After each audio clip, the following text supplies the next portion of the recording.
नमस्कार, आप जुड़ चुके हैं वैली एक्सप्रेस न्यूज के साथ। जल शक्ति विभाग के अस्थायी कर्मचारी लगभग 600 दिन से ऊपर जो है प्रदर्शन कर रहे हैं। हर घर जल, हर घर नल, ये बात की थी प्रधानमंत्री साहब ने।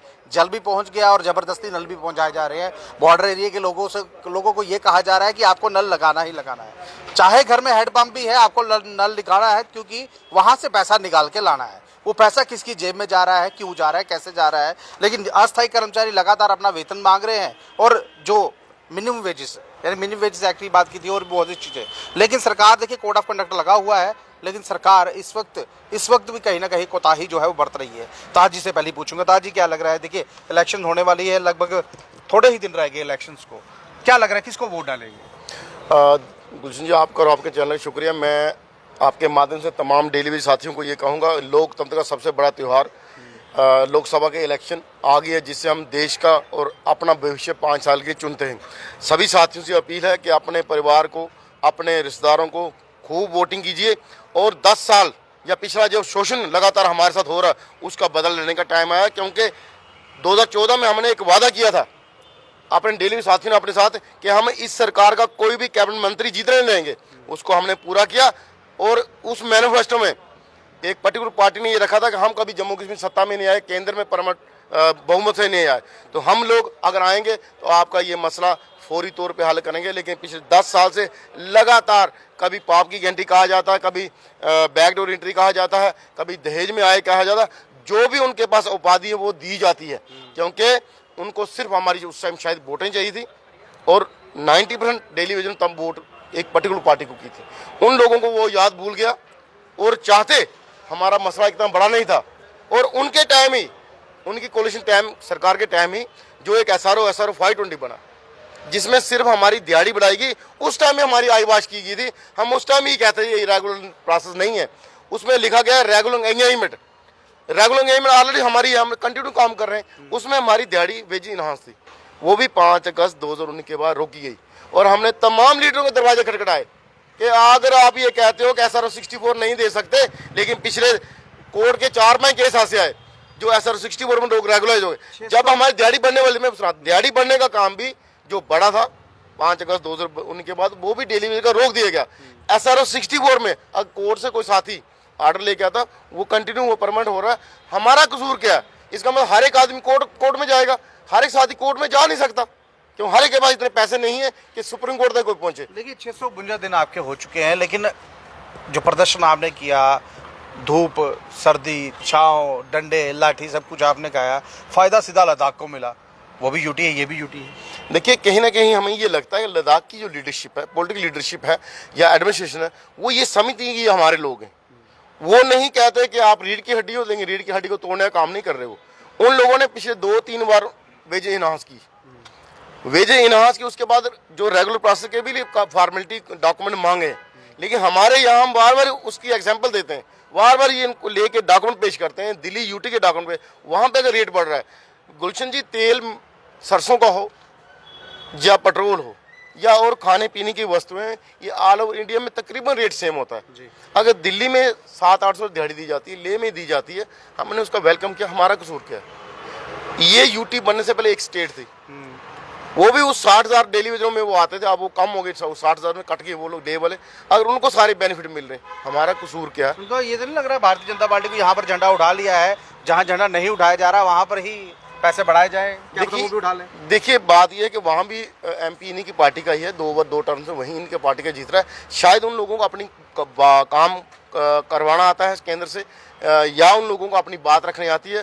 वो लोग अपने काम के सब लोग इकट्ठे हो जाए, वहाँ पॉलिटिकल लेवल से ऊपर उठ के लेह लद्दाख के लोग इकट्ठे होते हैं। तो हम ये पिछले 1 साल 1.5 साल से ये कह रहे हैं, तमाम पॉलिटिकल पार्टियाँ हमारे इशू पे इकट्ठा होकर LG साहब के पास जाएँ, केंद्र में होम मिनिस्टर साहब के पास जाएँ, इस मुद्दे को हल कराया जाए। आज इलेक्शन के टाइम हर एक आदमी ये कह रहा है, हर एक पॉलिटिकल पार्टी कह रही है हम आपको रेगुलर करेंगे, हम आपको ना अच्छा कहते हैं ना आपको बुरा कहते हैं। लेकिन जिन लोगों से हमें 2014 में उम्मीद बंधी थी, सबसे बड़ी ड्यूटी उनकी थी कि उन लोगों ने गली गली घूम के ये कहा था हम जम्मू के साथ जो भेदभाव उसको खत्म करेंगे, तो लेकिन वो भेदभाव खत्म करने में बिल्कुल नाकाम रहे। इवन तक जो उस टाइम की सरकार ने, कोलिशन गवर्नमेंट स्टेट की थी, उन्होंने जो एक SRO बनाया था वेज इनहांस का, वो भी उन्होंने आके 5 अगस्त 2019 के बंद किया और हमने उनकी नोटिस में दिया उसके बाद भी हमारा 1 रुपया किसी तरफ से 1 रुपये की मदद या 1 रुपया नहीं बढ़ाया गया। आप बताओ, इसलिए हम ये संघर्ष जारी रखे हुए हैं अपने साथियों के माध्यम से। 15 अप्रैल 2024 को दिन सोमवार को 10:30 बजे old chief of BC road में हम डेली विजिट शहीदी दिवस मनाने जा रहे हैं।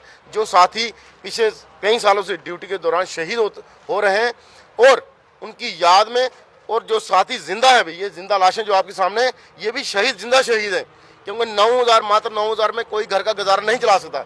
9,000 जब हम लगे थे, हम ये सोच के आए थे कि 7 साल में हम लोग रेगुलर हो जाएंगे। और ये बड़ा अच्छा डिपार्टमेंट है, बड़ा अच्छा महकमा है, बड़ी अच्छा प्रोफेशन है कि पानी पिलाना स्वभाव का काम है, पानी पिलाना बड़े पुण्य का काम है। लेकिन हमें क्या पता था, ये पानी पिलाते पिलाते हम खुद एक एक चीज़ के लिए तसंगे। हम अपने बच्चों को रोजी रोटी अच्छी तरह दे पाएंगे, उनको एजुकेशन दे पाएंगे।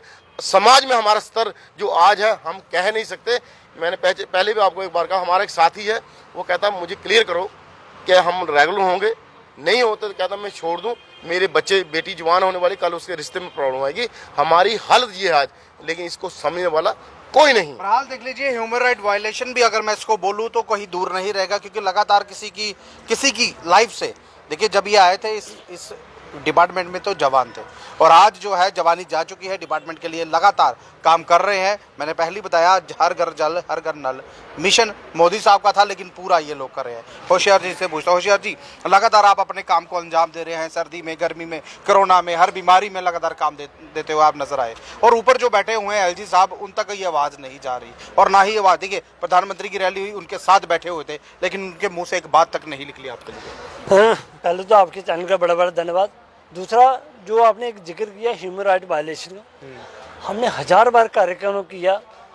उन सारी संस्थाओं से हमारी ये अपील है, अगर वो संस्था हैं कहीं स्टैब्लिश हैं, कहीं अपना बलबूता रखती हैं, उनका दायित्व बनता है वो कम से कम हमारे लिए एक जंग युद्ध वो भी शुरू करें। क्योंकि सिर्फ कहने के नाम पे कोई संस्था बनी हो ह्यूमन राइट वायलेशन की, तो इससे बड़ा कहीं वायलेशन मेरे ख्याल में JNK में हुआ नहीं होगा। तो रही एक बात लेह लद्दाख की ड्यूटी की बात ही, तो जो उनका विजन इन्हांस किया बड़ा, तो मैं वहाँ के MP की प्रशंसा करता हूँ।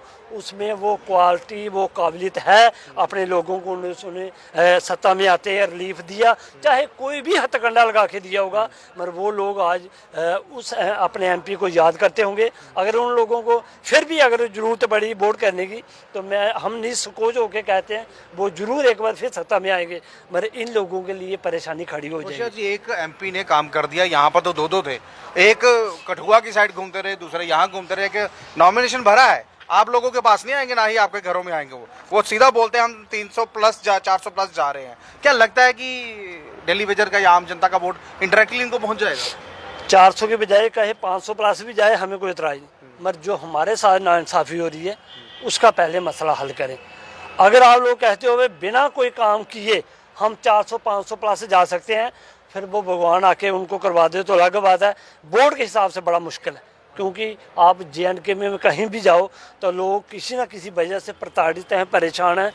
जिन लोगों को बेनिफिट मिला होगा वो जरूर डालेंगे, मगर जो लगातार 60,000 मुलाजम जो ये लगातार 30 साल से अपना संघर्ष एक्टिवेट किए हुए रखा हुआ है, उन लोगों के साथ आज तक इंसाफ हुआ नहीं, तो वो लोग तो वोट देने से रहे नहीं। अगर कोई बाहर से वोट आ जाए उनको, जैसे ये रिलीफ दूसरी कंट्री को देते हैं, अगर वोट भी बाहर से इनको आ जाए तो वो अलग बात है। जी, तुरंत इसके बाद MP इलेक्शंस के बाद MLA की इलेक्शन की लॉसमेंट भी हो रही है। कहा यह जा रहा है कि 20 अगस्त के बाद हो सकता है लॉसमेंट हो, सितंबर से पहले इलेक्शन करवानी है। जब बात की जाएगी स्टेट की, यानी कि पहले स्टेट हेड तो है नहीं, UT में ये इलेक्शन करवाने आ रहे हैं, और सबसे बड़ी बात, जो नुमाइंदे हमने 2014 में चुने थे, वो नुमाइंदे अगर आपके पास वोट मांगने आए तो क्या जवाब रहे? इसके लिए मेरे ख्याल में आपको निश्चित रहना चाहिए, कोई आ नहीं सकता। कम से कम ये 25 MLA, 2 MP तो हमारे पास आ नहीं सकते वोट मांगने के लिए। हाँ, और कोई रूपरेखा चेंज करके बहरूपिया बन के वोट मांगने आए तो वो अलग बात है। हमारा कुर्ता चेंज कर आ जाएंगे, कुछ भी चेंज करके आ जाए, हमारा तस्वीरें सब पार्टियों को कन्फर्म है, चाहे वो अखनूर से है कोई, जहाँ बिलावर से है, जहाँ डोडा से है, जो भी डेली वेजर होगा, सत्ताधारी पार्टी या विपक्षी पार्टी खूब उनका चेहरा पहचानते हैं, उनके पास नहीं आ सकते। कहीं अदर जगह चले जाएं तो अलग बात है।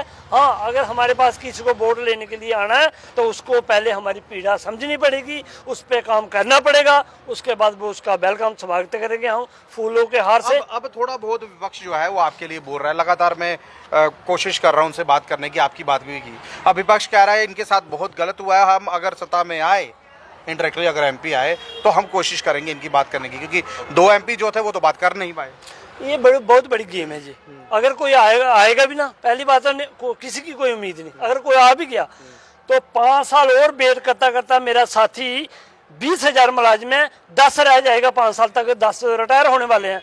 हर 31 को 10 से 20 मुलाजिम खाली हाथ घर जा रहे हैं, उनको आधार कार्ड दिखाया जाता है, उनकी 60 साल एज हो जाती वो चले जाते। हमारे भी कम से कम 3-3, 4-4 साल। ये आधार कार्ड अगर आपको खाली हाथ बताया जाता है, किसी जेई या एई को भी अगर खाली हाथ आधार कार्ड बता के घर भेजा जाए तो कैसा लगेगा? मेरे ख्याल में जेई से इन मंत्री संतरी को दिखाना चाहिए भाई तेरी भी 60 साल एज हो गई है, अब तेरा लड़ना बनता नहीं। वो दोनों पार्टियों से, तीनों पार्टियों से मेरा निवेदन है, आप भी अपना आधार कार्ड देखो। अगर इधर रूल रेगुलेशन आप लोगों ने कोई चलाया है तो अपने पास, हाँ, अगर कोई परमानेंट एम्प्लॉयज है उसको 60 साल वाली प्रावधान है तो मैं कहता हूँ कोई बुरी बात नहीं।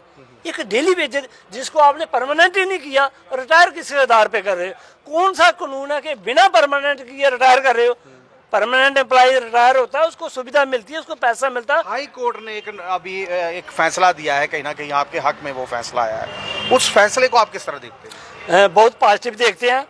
मेरी माननीय कोर्ट से अपील है, जो आपका ये फैसला जो मंत्री संतरी नहीं मान रहे, कम से कम उनको भी 4-6 दिन के लिए जेल की हवा जरूर खिलानी चाहिए। ये लोग कहते हैं ये कोर्ट ये फैसला उन्हीं के ऊपर इम्प्लीमेंट करता है जो लोग कोर्ट की लड़ाई लड़ते हैं। हम लोग कहते हैं भाई वो कोर्ट ने फैसला दिया है, कोई आधार पे दिया होगा। 7 साल सेवा देने के बाद कोई मंत्री संतरी कोई पार्टी डिनाई नहीं कर सकती। कोर्ट ने तो अस्थायी कर्मचारी के लिए दिया ना, एक आदमी के लिए थोड़ी ना दिया। बिल्कुल नहीं, इनके पास है हथकंडे घुमाने को, मगर हम लोग बेटा इन बात वाली स्थिति में है। हमारा फ्रंट काम कर रहा है, बड़ी जल्दी एक कार्यक्रम 15 अप्रैल का है जो शहीदी दिवस के नाम से जाना जाएगा। एक उसके बाद बहुत जल्दी इलेक्शन से पहले हम लोग कोशिश करें एक बड़ा सा कार्यक्रम, कम से कम जो पार्टियां हमें गुमराह करने की कोशिश कर रही हैं उनके खिलाफ एक कार्यक्रम रहेगा, अपने हक के हाथ में रहेगा। बहरहाल देख लीजिए, कहीं ना कहीं 15 अप्रैल को प्रोग्राम रहेगा। लेकिन मैं पहले बता दूं, अस्थायी कर्मचारी के लिए कोर्ट का फैसला आया था, मुझे भी भूल गया था लेकिन अभी याद आ गया। अस्थायी कर्मचारी के लिए फैसला यह था जो 7 साल से लगा हुआ है ऑटोमेटिकली उसको जो है वो पक्का किया जाएगा। अब कौन लोग हैं ये नहीं चाहते कि ये लोग पक्के हों, यानी कि इनके ऊपर आज भी पॉलिटिक्स जो है की जा रही है। जब यहाँ पर कोई सरकार थी, जब पहली सरकार थी 2014 में, कुछ ऐसे ऑर्डिनेंस थे, ऐसे कानून बनाए गए थे जिससे इनको फायदा मिलना था। लेकिन जब सरकार यहाँ से चली गई वो भी सब कुछ चला गया इनडायरेक्टली। केंद्र जो है डबल इंजन की सरकार कहता है, डबल इंजन चला जरूर लेकिन धुआं सिर्फ दिल्ली की तरफ मिला।